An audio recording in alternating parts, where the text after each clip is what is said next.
to another edition of the Traction Reaction Podcast. I'm Steve Zautke. Of course, joining us once again, IndyCar insider Tony DiZinno, fresh from Long Beach. How are you doing? I'm good. I finally got over the jet lag after a red eye back on Sunday night. I haven't done that in a while, and Oh, okay. I'm always reminded why you don't do red eyes more than once a year because of Yeah. the after effects of usually Monday and into Tuesday. But Wednesday is good to go finally. So how long were you out there for?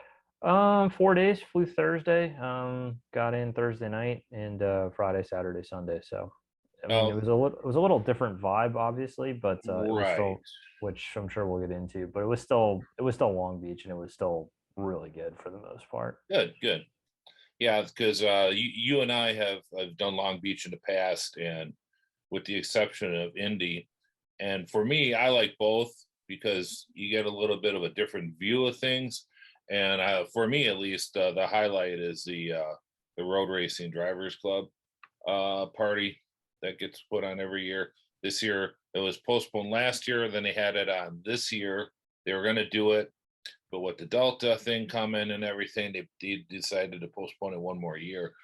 So Rick Mears unfortunately asked to go back into cellophane one more year. So I was joking. The first one I went to, I said, you could wipe out most of auto racing if you dropped a bomb here. I mean, everybody was there. I mean, it's just incredible how many people go to that event.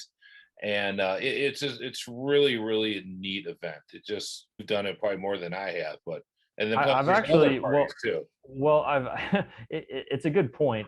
This was I think my 14th or 15th Long Beach trip. I started going out there in the late 90s with my dad, but I've only done the RDC dinner once or twice. I Oh, did really? Okay. yeah, no, usually Thursday for me has always been one of the hardest days of the year because traditionally with IndyCar, IMSA, and when World Challenge used to be out there, that was always the big media day and getting all the things done ahead of the weekend. So yeah, I did the Jim Hall one when I lived out there in Irvine because I only lived in California that one year, but the last time it rained, and of course the Blame Tony meme entered the lexicon. Dario and Dixon and others were crashing, which but yeah, I think I don't want to call it a watered down atmosphere even without the events because there wasn't a sense that the vibe at the event was different. It was still Long Beach. It just happened to be in a different time of year after a 2.5 year delay. Yeah. And frankly, I mean, the big thing for me was they had to have it happen this year. If it Yeah. did not happen this year, you're going on 2 full calendar years without an event. You can understand it missing once, but once it gets 2 plus, that's hard to recover from. And I think Toronto will probably be in that position next year. So, I mean, just the fact that A, it happened, B, they stuck to it happening despite, even as close as 2 or 3 weeks out. There's like, oh, we're prepping contingency plans. I'm like, no, they got to run the transporters to Portland like a week before that happens. They're Mhm. not scrubbing it once they go out to Portland. So, Yeah. Colton Herta, once again, is just he didn't win the championship, but going into next year, he certainly is going to be the favorite, isn't he? I was so amazed at and I've read this. I think Brian Herta talked about this, or an article I read recently. His ability to recover is phenomenal. Like he's 21. My dad and I are sitting in the grandstands. First off, our seats are in turn 10, and so we can see kind of the timeline. We see the start finish where they do timing and qualifying. And Colton just absolutely butchers qualifying with he stayed out an extra lap on blacks, which was already like, why are you doing that? You've already kind of missed your delta or your window to get into the pits. And he made the mistakes and was like, wait, is he going to try to advance on blacks? It's like, so we had that thought for a split second. And then when he didn't, it was like, oh, well, this isn't good. I mean, but he had 3 or 4 tenths in hand, which in this field, 3 or 4 tenths is like, 8 or 9 in previous generations.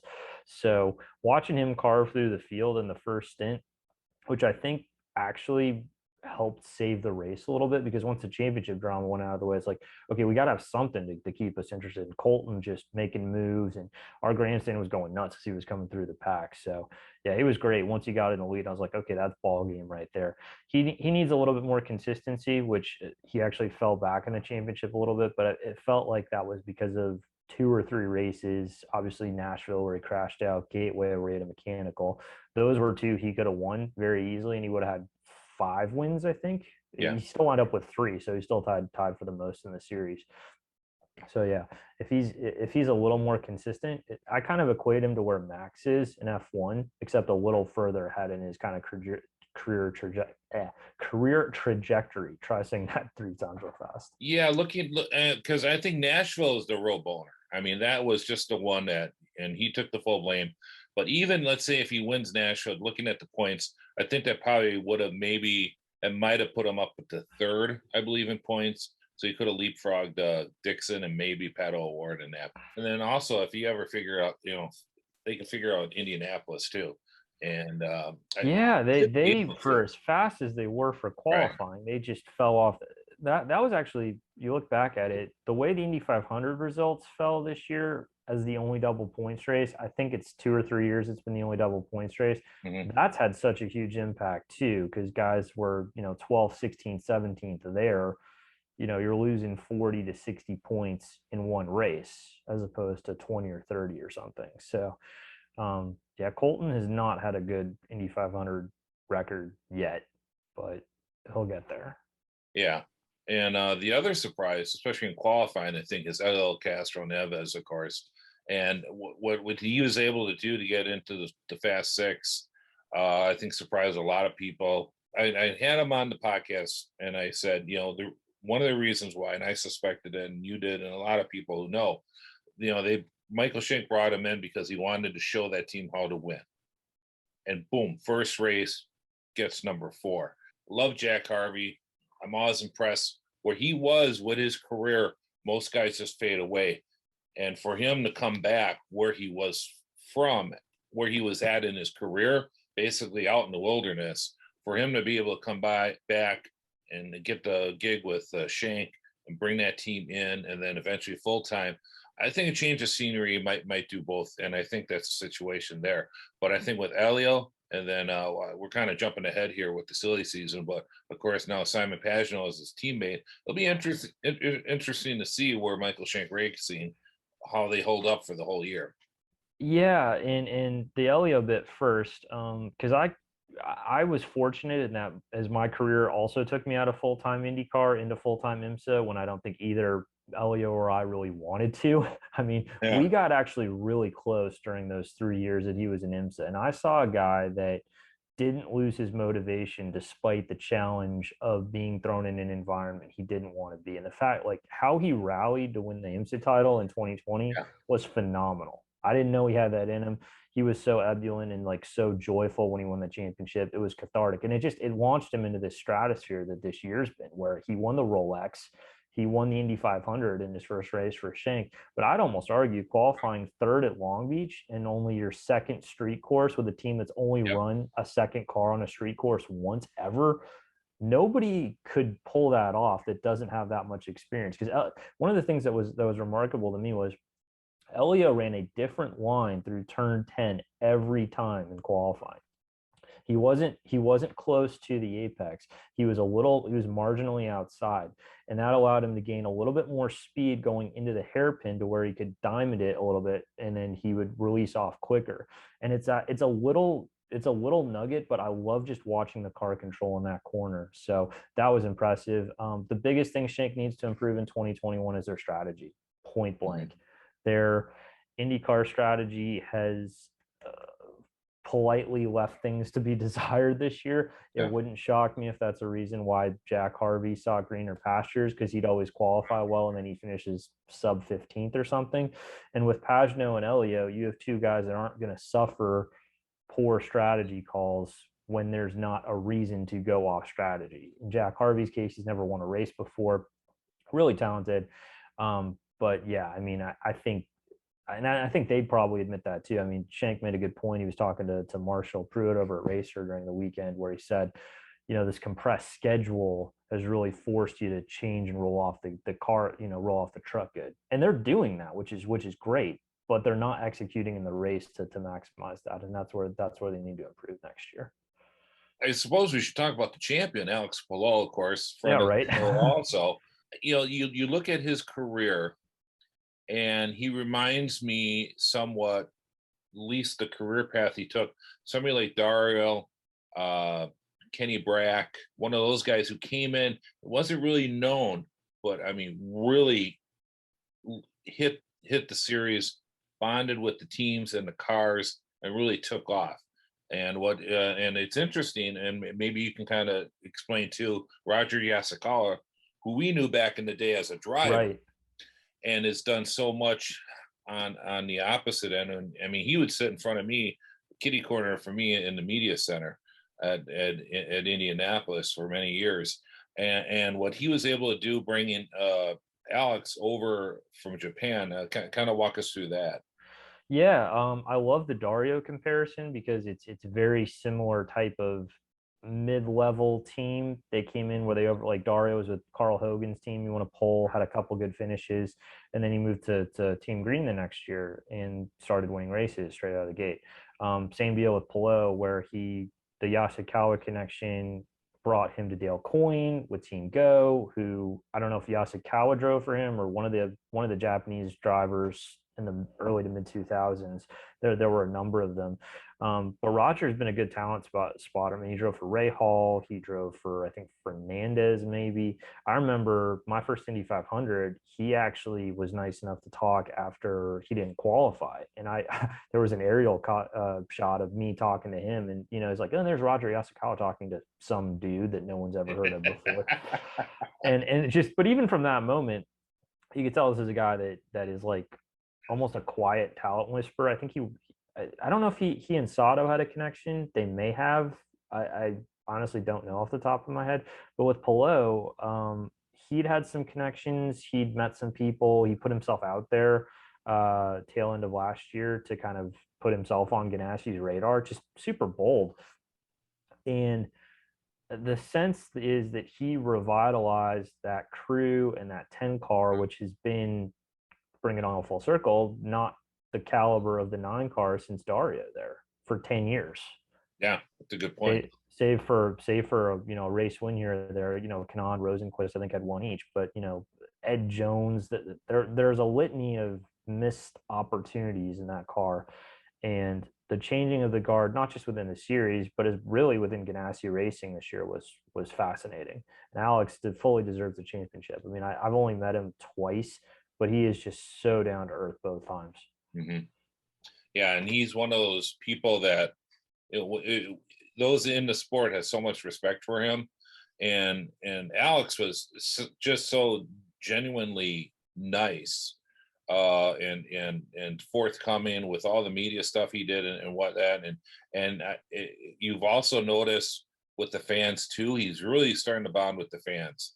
And those who may not follow IndyCar may be thinking, who is this guy? What's his story? But those that have been following that maybe more than just the Indy 500 and that follow really, really bonded. Even my wife, Susan, she saw the interview he did, and she's like, he really seems like a nice kid. I really like him. So yeah, he is. I think he could be a future. Well, he is a superstar in racing. He's champion driver. He's quick, and one thing people talk about, I'm wearing a USAC shirt, and why aren't USAC guys, and why aren't there more oval guys in IndyCar racing?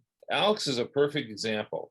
The one of the reasons why guys like Alex are in IndyCar racing is because they're fast, but how quickly they can sit in a car and within a few laps be putting very, very competitive laps.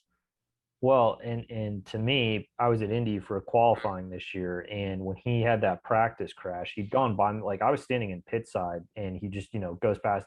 Seeing what 230 looks like when you're not used to it is crazy. So when you're doing 230 and you're not used to it, and you have to adjust that quick, most guys that crash in Indy, one of two things happen to them after they do it. They're rattled and they're never the same, or they somehow shake it off immediately and they're right back on it. And Alex is clearly that second guy.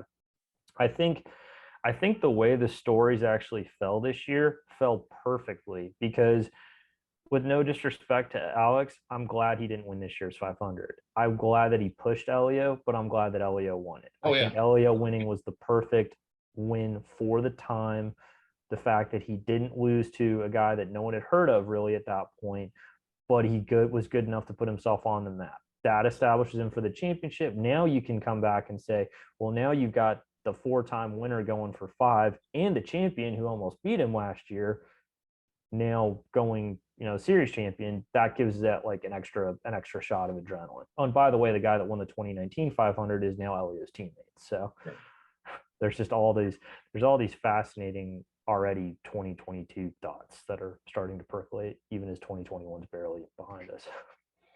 Scott Dixon. I mean, I don't even want to talk about Scott Dixon because Scott Dixon is Scott Dixon.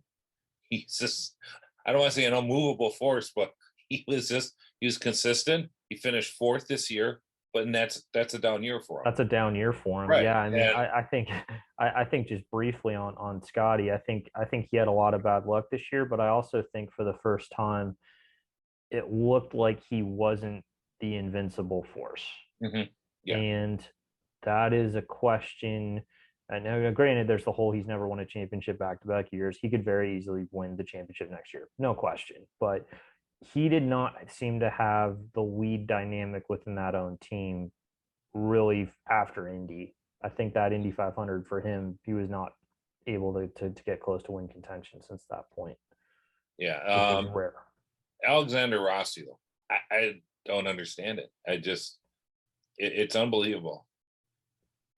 Oh boy. I don't know what to say. I mean, I like Rossi a lot. Let me interrupt you. Well, you see where Colton Herta is now, and people listening to that, Colton Herta is winning. He looks so dominant. That was Alex Rossi in 2019, right? Up until Road America, that Road America race where he dominated Spain. That's his last win. Yeah, right. No, for sure. I mean, my thing is I don't know how competitive the second to third to fourth Andretti cars are. And when you're not the lead guy within the team, there's now a clear fall off that has happened. Hunter Ray was the guy, Rossi took his throne. Now Colton's took Rossi's throne.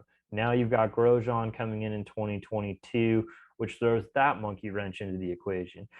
Rossi's a very complex individual because he is focused and he wants it, but the way his attitude comes off almost makes it seem like he's not. And I don't think it's intentional because I think the way he presents himself is as this more relatable person that fans are gravitating towards, that want to see him do well. I had a side prediction with a friend this year that I thought Colton was going to be the only driver that finished in the top 10 from Andretti's team this year.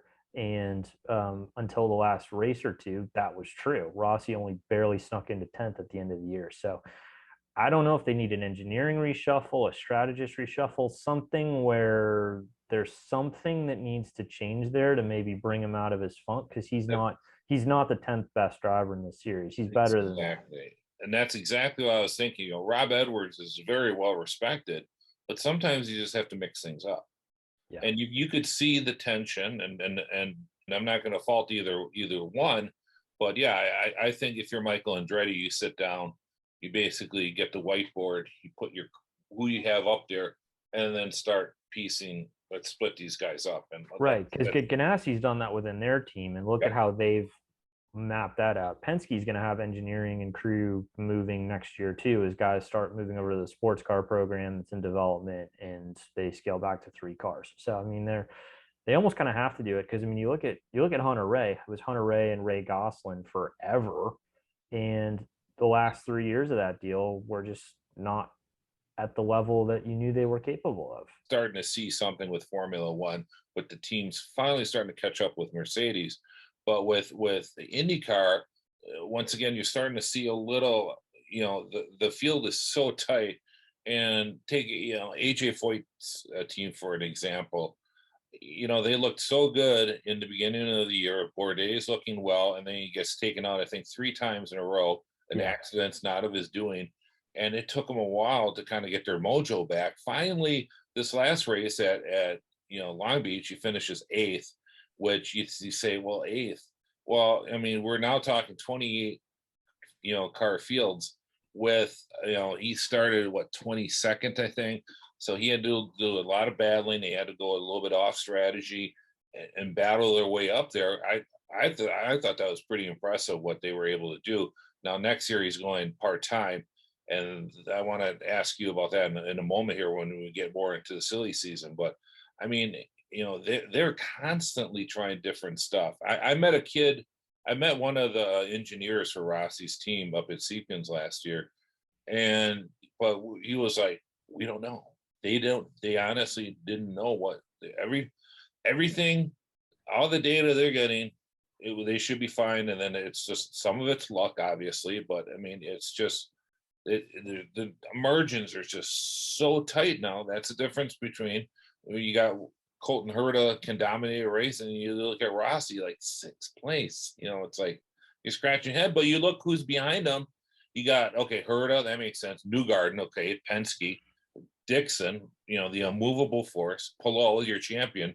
Simon Pagenaud, well, he's racing with a bit of a chip on his shoulder, and then Rossi, and you go, okay, well, I mean, yeah, you finished sixth, but look at the guys who beat him. It is harder to get a result now than it ever has been, because now it's not equipment dependent or budget dependent necessarily anymore. Like there was a lot of like a Reynard Honda Firestone was the whole Ganassi package thing back in the day, or Lola Ford Goodyear, whatever. But now everybody's got the same car, everyone has the same engine, basically same subtle differences in power delivery and torque and whatnot between Honda and Chevrolet. But 2/10 is the difference between you starting 6th and 16th. And without the kind of lotteries of results of yellow flags, which I think, race control has certainly changed or evolved over the years. So you don't really have the random throw the results in a bag type thing. Like, you had a lot in the early days of this car, the 2012, 13, and 14 seasons. When you do get a result now, you really have to hang your hat on it because it's so hard to get. Yeah, we'll go through the points here real quick, and then we'll kind of start to transition to the silly season here. But okay, you got Palou, Newgarden. Palou is a surprise. I don't think anybody picked him for the championship. No, Top five maybe, but not the championship. Newgarden was a favorite. Yep, and for the second straight year, great year for him, but 2 or 3 races just Yeah. you can't have that, unfortunately. I mean, it's like, Joseph has 2 things that's holding him back from a third championship. One's a 500 win, and 2 is just that one oops race. Like, this year he had 2. Barber was his mistake. Road America was a mechanical, but any one of those 3 factors changes, and you could be talking him as a champion right now for the 3rd time in 5 years. Pato Award. A lot of excitement around him. Yeah. And this is what we saw him come through Indy Lights and that. Mm-hmm. And then that Red Bull deal came, which was like a little, we were kind of scratching our heads. Then he comes back, we're thinking, okay, but it's taken him took him a little bit to kind of get back into gear on the IndyCar side. But boy, he's doing what we kind of expected he could do 3-4 years ago. Yeah, and the fact that now he's beaten Colton in the championship, that's a big move for him. I know that's not what he wanted, and obviously he, the fact that he can be really frustrated with, oh crap, I lost the championship in the last race, that's a good place to be in, because that's a team that has always been close, but there's still too wide a gulf between he and his teammates, and running 2 cars compared to 3 or 4 for the others means you just don't have the strength and depth compared to others, even though they've made big strides on that program. It's just good to see him grounded after 2 or 3 years in the wilderness where his career was it was yinging or it was yanging, but it wasn't going to where it needed to go. I'll put these 2 together just because where they came from. Marcus Ericsson and Romain Grosjean shows the talent level where F1 is, really, doesn't it? Yes, 100%. I mean, Marcus Ericsson won 2 races this year. That's like Grosjean should have won at least once, if not twice. Best 15th place finisher in series history, potentially, because I mean he missed 3 races and he still beat 5 or 6 guys that ran all the races. So yeah, I mean the Grosjean he's going to be going to tracks he's been to before. He's going to have an experienced team with a little more money, a little more support, and it'll be interesting to see how well Grosjean can do next year. Erickson, I we know what he can do, and yeah he'll continue to do what he's doing. He's just ice cold. Yeah, that yeah, Nordic. Just I'm gonna go out there and kick some ass. Just good dude. Yep, for yeah. sure. Graham Rahal. I actually I talked to Graham for a little bit on Friday this weekend, and he's almost like in his own category because he's Mhm. been around 14, 15 years. He's like me. He's been around 14, 15 years and he's only 32. It's just but he's so good in the races, but it's like sixth to eighth, fifth Mhm. or third. It's never first, it's never second. And then the two or three races that knock him out, like he could have won Indy. That DNF there, you finish 32nd, double points, you're done. I mean, it's like, Yeah. again, it's the cards fall two or three different ways at two, three races. I'll be very interested to see how he reacts to younger co-drivers or teammates next year, whoever those are, which we know one, we don't 100% know the other one. Yeah. Will Power and Simon Pagenaud, of course. Pagenaud, I mentioned going to Meyer Shank Racing, which I think is a good deal for him. Yeah. Maybe just a change this machine. Nothing to be ashamed from. No, not Uh, at all. I mean, people were kind of like, oh, yeah, hey, I'm. There's a lot of drivers that wish that they accomplished what he's been able to do in IndyCar, and then prior to that in IMSA. So Simon is almost on an identical Elio career trajectory. We didn't intend to, but the Penske, you mhm. leave Penske, you would get shuffled off, and then you still want to keep your IndyCar career going. So, Yeah. I mean, like I said earlier, I think I think it's a good move for both parties. I just hope their strategy improves to where they're not getting, shortchanged. Will Power off here, but to be honest, I think Will is just a victim of his age a little bit, and, Yeah, and I think it's the first some time he's finished outside the top five in like some God bad a luck. long time. Yeah. Yeah, some bad luck, and these young Turks that are just kicking butt. Yeah. I mean, it was interesting that he got a contract extension as he did earlier this year. I think that kind of gave him a little bit of free reign. When Simon didn't Yeah, get that, that kind of changed the whole dynamic. The thing that surprised me is Will. Will is for as fast as Will is, the fact that he's not quite getting those last second pole laps like we're so used to seeing for a while, that Colton's beating him or Pato's beating him or Joseph's beating him. The fact that he may not be the outright fastest driver right now. I mean, we'll set aside the records, but right now I think he's a little marginally down yeah. on those three, Renus just on VK, pure pace. Renus VK will be back with that Carpenter next year. Tale of two halves for him. He Is had it? a he It's a tail of a bicycle. yes, yeah, the hand sometimes the handlebars mustache is something that looks good. Sometimes you go over the handlebars Yeah. allegedly, and it doesn't end well. He did not have a single top 10, sorry, not top 10. He did not have a single top 15 finish after that happened. Absolute nightmare second half of the year, which was a shame for as good as his first half was, including a very much deserved first win at the Indy Road Course. I did skip Takuma Sato, who once again, He had a very skippable year. I mean, he went from being the dude that you couldn't ignore on track to the dude you forget is on track. but there were times where he would, whoa, where did he come from?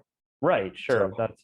And yeah, very strange. I mean, especially because he's won races every year for Ray Hall except this year. So I did not notice him in the field like once all year, but he's also, I but think, not bad.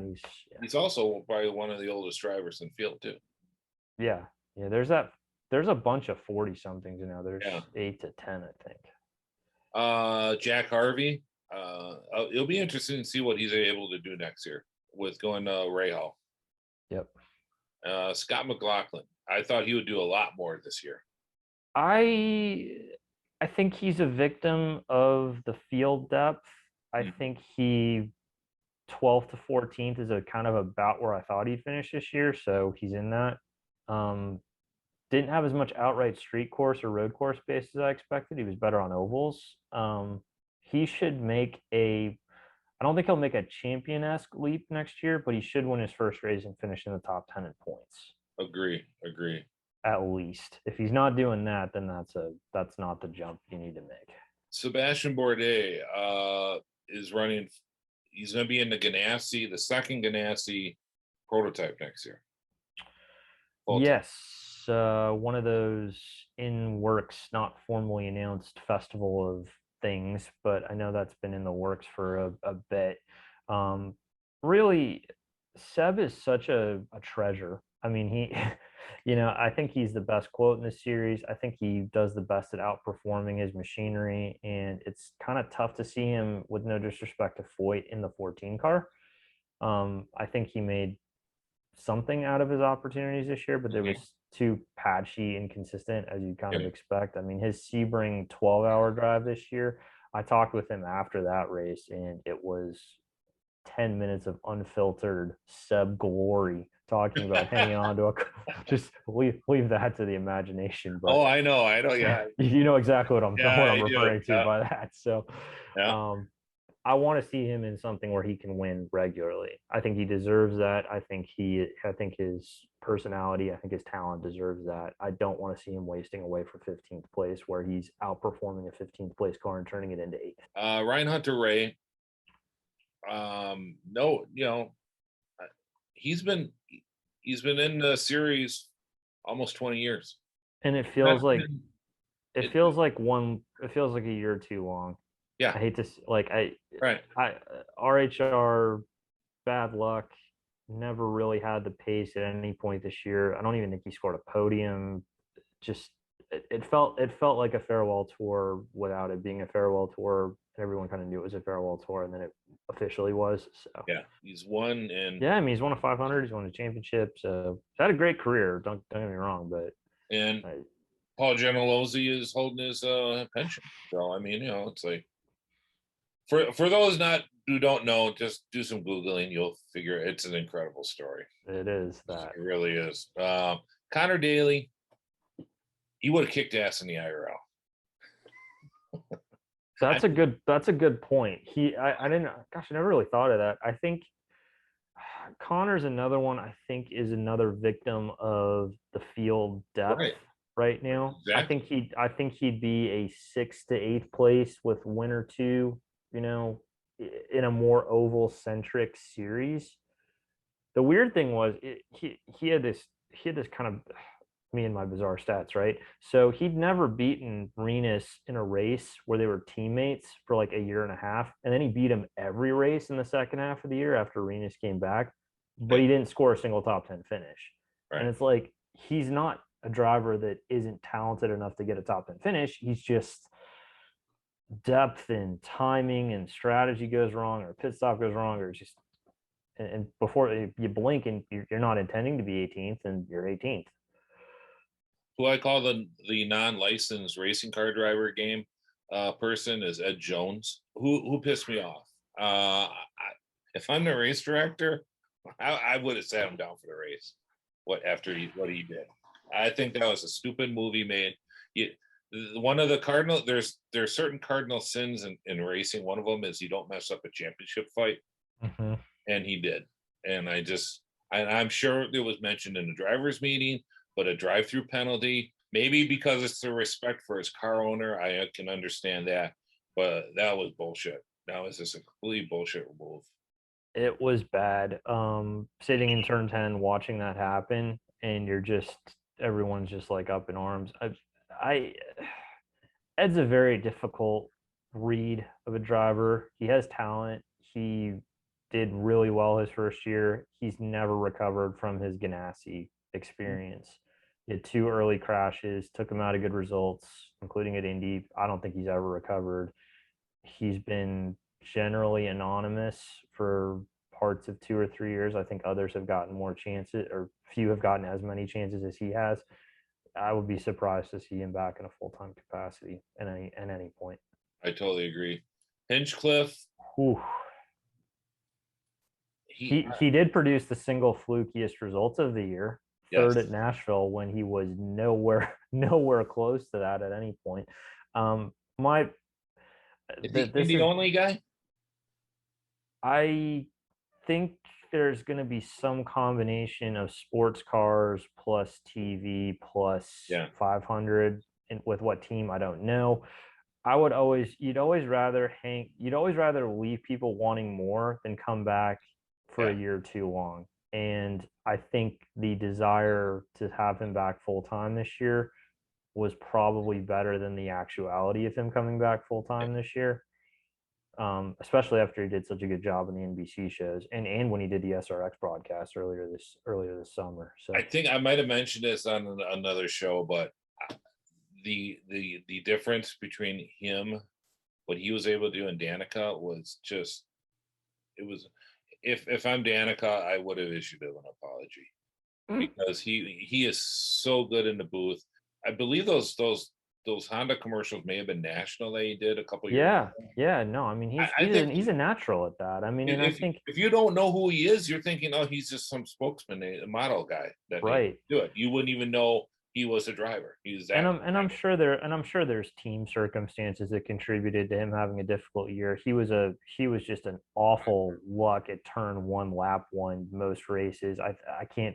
He had, I think, maybe 4 or 5 races where he got affected in the first lap or even before the green flag. But very much a year to forget, unfortunately. And it's kind of a shame that that's going to probably be his last full time season, because you'd want a last full time season where you're in podium or win contention, not where you finished 20th or whatever he wound up. Felix Rosenquist.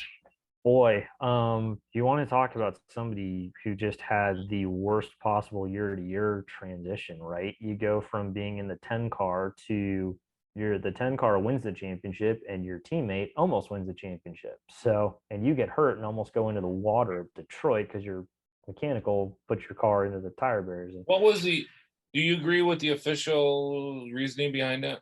They didn't say it was a stuck. It was a very McLaren-esque kind of language. I remember when that got done. I don't know. Felix is another one that kind of similar to Ed Jones, curse of the former number 10 car, I guess, where it's like, if you can't cut it in the 10 car, where are you at with your psyche and your career trajectory? And the car was difficult to drive. He definitely had flashes towards the end of the year, but it was almost like the worst time for him to have flashes. Like, he got in the Fast Six when Pato didn't. I think 2 of the last 3 or something stupid like that. And it's weird because when he came in 2 or 3 years ago, it was like, Felix is coming in, and he beat Colton Herta to Rookie of the Year in 19, and it's just not panned out the same since. And I think it's funny how you go from, who actually he reminds me of is, it's a bit like Spencer Pigot, where he's somebody that like was the top guy coming in and you really want him to do well, but within a year or two, like 5 or 6 people are like ahead of you kind of thing. Hope he gets a bounce back next year. Well, and he's getting another. He's back with McLaren next year. So I mean, it'll be interesting to see what he can do. I mean, he is a very talented driver, and sometimes, like I said, and we sound like a broken record, but it's also the depth of the field. Dalton Kellett, he's a money driver. Dalton is a great human being. He probably doesn't need to do this full time, but I'm not in a position to tell somebody what they can or can't do with their full time. And you know what? He had a few moments this year where he was like, did a good job, did a really solid, like Gateway. He did a really, sometimes it's good to be anonymous. You'd rather be, if you're in the field and you're not making issues, that's fine. But no one's going to accuse him of being a world beater anytime soon. Santino Ferrucci. Really impressive when he drove. Didn't qualify very well, but he made up a ton of spots. He's the big question mark if he gets in that Ray Hall 3rd car full time next year, which I think is more likely than not. That's subject. I don't know. There's 2. I think it's clearly down to 2, not 3. The kid goes in Xfinity, and it's quick right away. He's done with no practice or anything. This kid is. I mean, people don't realize how hard that is to do that, even though it is Xfinity. I mean, for a kid to be running top 15 and with a decent team, not a great team, but a decent team. It was very and the people down there were very, very impressed with them. They were like, "Wow, this kid can drive." I mean, he was turning a lot of heads down south. Yeah. One person that doesn't turn a lot of heads, unfortunately, but his wife does, is Max Chilton. Is he going to be back in the series next year? I don't know. I saw him briefly at Long Beach. I think there's some question over what Carlin's 22 plans might look like. Because I hear What, one car, no car, two cars. I mean, yeah, Max is an interesting case study because I think he actually did better speed wise than I anticipated this year because he had 3 or 4 really good qualifying efforts, which as a single car team with not a great shock program, he's got some speed.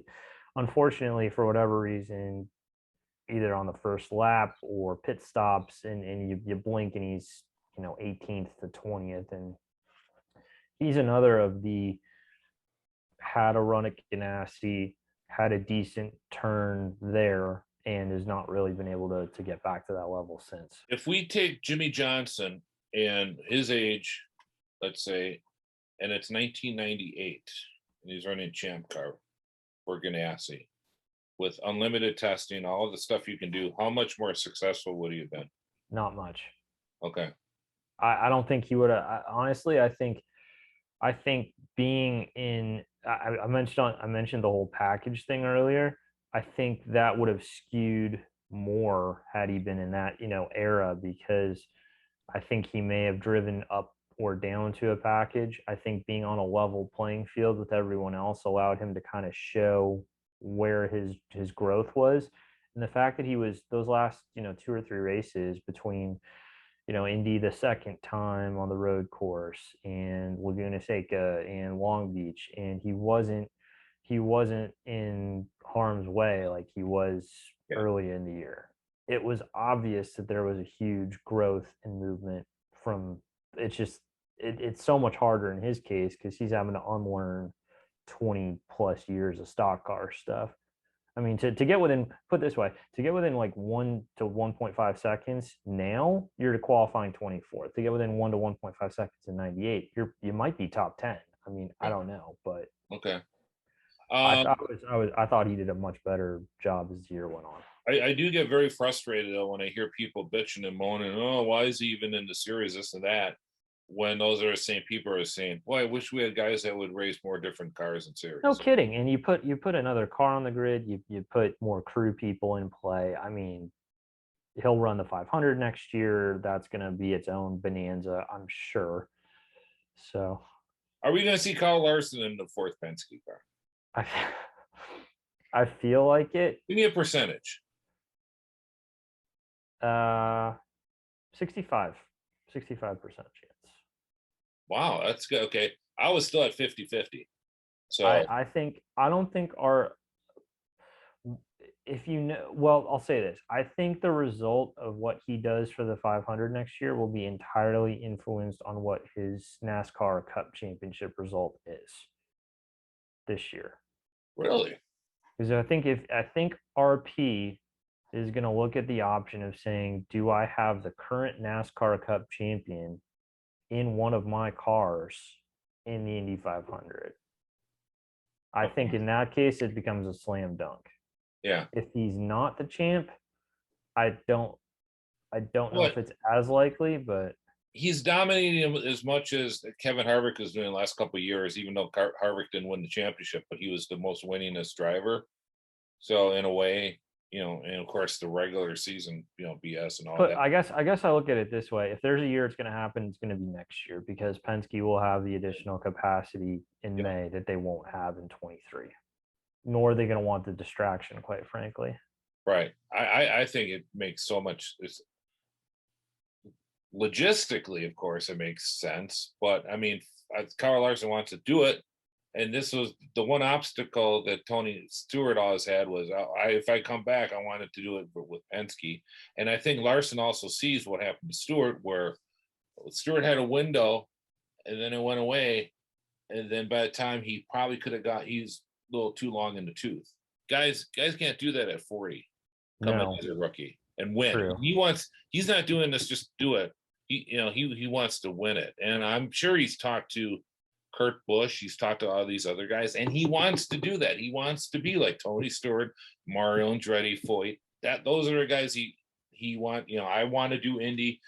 That is something that he can, when you're in the motorhome park with all the other drivers, he wants to say, have you ever run Indy?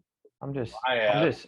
I'm just trying to envision an Indy 500 rookie class that includes Kyle Larson, Jimmy Johnson, Roman Grosjean, and probably 2 Indy Lights guys that are vying for the championship. Kirkwood and Malukas. Insert which car they're in here. Yeah, it'll be interesting, and you'll. What's the deal with Toyota? I hadn't heard anything about that until I saw the French report that came out. I think with all third manufacturers, I'll believe it when it's actually on the grid as opposed to something that's been talked about. I mean, if you're Toyota, TRD, Lexus, they're probably trying to figure out what their future programs, plural, looks like across the board. I mean, what is their GT3 successor? Do they have their hypercar be able to come over here to the US? Do they have, an IndyCar program? I don't know. I don't really know that brand that well, but I think they're probably in a position of evaluating the field of options. Going back to silly season, one person that's come back up now is Tatiana Calderon. Did she get a license, IndyCar license, when she did her test? Do you remember? I don't remember that or not. Don't know. I think generally rookies have to go through a few tests to get fully licensed beyond just kind of a test day. I don't foresee that being an issue for her. No. I think it's what was I going to say? She's another one where like I don't fully know how to rate her type thing, because she was okay in junior open wheel formula, but and has done some LMP2 stuff, but I would kind of see her as a Dalton Kellett equivalent or close. And I think the Rocket support is what helps that. I think that the Rocket, there's a connection there, and also if Bourdais, the conflicts, because he's supposed to run full-time IMSA and then whatever races he can with in the 14 car next year. So if there's maybe 3 or 4 conflicts, it would kind of make sense if you put her in there, because you're not throwing her in the deep end, having to run the whole season. Let her get her feet wet, try her out in a few races. Sure. Yeah. I mean, that's fair. And I think that would be it'd be a good opportunity for her. I mean, I don't really know how to, I think in general, you'd like to see more women drivers coming through.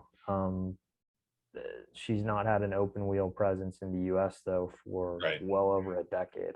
Any driver moves you're kind of looking forward? Maybe like Nico Hulkenberg has been rumored coming in. I'm 2 or 3 things I'm really interested to see what happens. 3 young American drivers I want to see, or 4, I guess, that I want to see where they land. One is Oliver Askew. We haven't touched on him yet. He was kind of the Servia, Daly, Marino, Gidley super sub of the year. Yep. Drove 4 different IndyCar teams, 3 different sports car teams this year. He did okay with Rahal. I don't think he did stellar. He did a really good job at Laguna Seca, but the other 2 were not so great. But I think he's proven he deserves a second full-time shot. And then the 2 that are going for the Indy Lights Championship this year, Kyle Kirkwood, David Malukas, have been awesome. I mean, they have been Pato, Colton level awesome with their title battle this year. They have their season finale this next week for Road Indy, Cooper Tires, and whatnot at Mid-Ohio. Kirkwood, I think, needs the scholarship to be an IndyCar next year. Malukas, I don't think needs the scholarship to be an IndyCar next year. So, and it's not for a talent issue. It's purely for where are you going to get placed within what's left on the board issue. And I think Malukas is going to have an easier way of getting into the what's left than Kirkwood is, through no fault of Kirkwood's own. The guy that is going into Andretti, Devlin DeFrancesco, into Hinch's seat, I am not overly, how do I put this? I think he could benefit from the second year of Indy Lights seasoning where he could contend for the championship. I think he's probably a year early. To throw somebody, an Indy Lights driver, you're throwing them in the deep end by throwing them in for the 500 because let's face it, these guys are not getting the oval experience as they should in Indy Lights. Right. You're what did you think of them not running the Indy Lights at the Speedway again on the oval? Oh, I hate it. I mean, I mean the Freedom 100 was more of a highlight of Carb Day than the other Carb Day Yeah, festivities because it was a race and you know the rest of Carb Day is a party and that was kind of the perfect tonic in between that. So, you know, I it's unfortunate that that's not on the schedule and I think the guys that are coming through the ladder they don't have that like you just said they don't have that oval experience so they're struggling a bit to get that you know at that higher speed you know going from gateway without any testing is pretty steep. yeah, it is. I With keep calling it gateway instead of worldwide technology raceway which forgive me for that. just like with IRP when they kept on changing the name at IRP, Yeah. I said, screw it, I'm calling it IRP. That's it. Sears Point, not Sonoma, Ex- not, you know. um, IndyCar has taken over Indy Lights again. Yes. Matter at all? Is that good, bad, same? I mean, where is Indy Lights going to be? I mean, next year it's going to be basically what it is this year. But I mean, could we see in the next 2 year or two? I mean, really, that's a series that should have 20 cars at least. I think they will be closer to maybe the 15-16 ballpark next year in 22. They were at 13 for That most many? races this year. There's at least one new team coming in that's already Can you do it announced. without TV though? How Peacock do you seems to sell? be How do you Peacock. sell sponsorship in there? Peacock. So I think I think the thing there is the whole streaming thing just seems to be the way of the world now, where you know you're not. There's not an NBC Sports Network after you know the next 2 months that goes away. I think more things are on streaming only. So it, it coming back into IndyCar scenes is interesting because RP's never. I don't know if they've seemed as interested in Indy Lights or Road to Indy in the past because I don't think you deprioritize your main race and then take the series back over. But that's literally what's happening. I mean, it could be a budgetary thing where they don't want to carry crash damage for an oval package. I That think could be that's it. it. Yeah. Um, and I think the thing that helps Indy Lights is if guys can't get into F1 that are on the junior programs, they try to come over here, get a scholarship, you know, that's going to help them. Road to Indy's in an interesting spot because I don't think there's as many can't miss prospects after Kirkwood and Malukas graduate. There's not a ton of like super, oh my gosh, that's the next guy kind of things. So I don't know where they're going to be within the next 2 or 3 years. Well, you got to be pretty impressed though with what IndyCar's been able to do with the TV package. Oh yeah, You certainly. know, with pretty much all the races on NBC, with the exception of Detroit, which is going to be on the USA Network. This one, well, and this is probably just because of scheduling. Toronto's on Peacock, and then Gateway, sorry, Worldwide Technology Raceway is also on USA. That's the running joke of this podcast. But I mean, what is it? 14? Is it 14 network races, Yeah, yes. 14 network races. I mean, that's strong. I mean, that's probably close to what NASCAR, the Cup Series is. I think so, yeah. And Yeah, the other thing that IndyCar has in their pocket that NASCAR doesn't yet is NASCAR doesn't have a streaming package in addition. So in addition to all those races being on network, IndyCar's races are all streaming on Peacock in addition, which depending on your streaming platform, if you have a streaming platform and not cable, maybe that affects what you're able to do too. So it's good to have that as a fail safe background if certain providers or other things don't carry network stuff, in the or if affiliates make decisions that you know push races off, which that happens too. when they hire me down on 16th and Georgetown to put me in charge of the schedule, of course, the first thing I do is move the Detroit race, which is now going to be going downtown, which is Yeah, fine. I saw a mock up of the race. It is what it is. I mean, you and I know why they race in Detroit. It's for Chevrolet, Mhm. Yep. and you're not going to change it. I understand that. I have always said that what better race to be on Labor Day than a race in Detroit, right? Yeah, sure. UAW involved, get all the labor unions, Labor Day weekend, blah blah blah. I think that would be a great race, and move Milwaukee where it should be after Indy. I think that would be if you do that, if you can somehow get Milwaukee, and there's been rumblings and some talks and whatnot going behind the scenes. But if you can get Milwaukee back on the schedule, I think you have a really, really cool schedule here. With St. Pete is kind of grown into as an opener, kind of cool. You're moving Texas now to earlier in the year, which you get an oval before Indy, which people have been saying we should have. Long Beach, of course, traditional. Barber, which you and I think, had this conversation. Why are they racing there? It's a motorcycle track. It's going to be awful. The races are good at Barber. I mean, It's been good there for a while. Yeah, and it's not it goes raining. against, it's like, when scientists look at a bumblebee should not be able to fly. It does. It's the same thing with Indy cars at Barber. They put on a great race. They shouldn't be able to. Uh, then you have the IndyCar, okay, the Indy Grand Prix, which is a nice way to kick off the month. Of course, Indy, and then you have Belle Isle for the last time this year. Then Road America, Mid Ohio, and then Toronto comes back. For us, you and I, but we have a lot of friends that live on the other side of the border in Canada. I really feel bad for those guys to be able to, losing that race. I think that is just such a strong. It's always been such a strong date. And I mean, 88 was the first year. I think 86. 86. Okay. I mean, yeah, that's how long that's been on there. And then you have the Iowa's back, which is good. And then you go back to the road course at Indianapolis. You got Nashville, which will be interesting how that works out next year. Hopefully, they can do a little bit of tweaking. And then Gateway, Portland again, and then WeatherTech. It's funny now, NASCAR is going to be racing at Portland. I So saw that. Yeah, Portland has been so dormant for years. They're back now. So why not Milwaukee and some of these other tracks, right? Oh man, I would love to see it, especially if I mean I know there was for a while the whole oh well we can't have Milwaukee and Elkhart Lake. I'm like why not put the two together? But maybe that's a pipe dream. I don't know. The It was interesting with Laguna and Long Beach being back to back this year. Mhm. Laguna doesn't really generate a great turnout. Long Beach still does.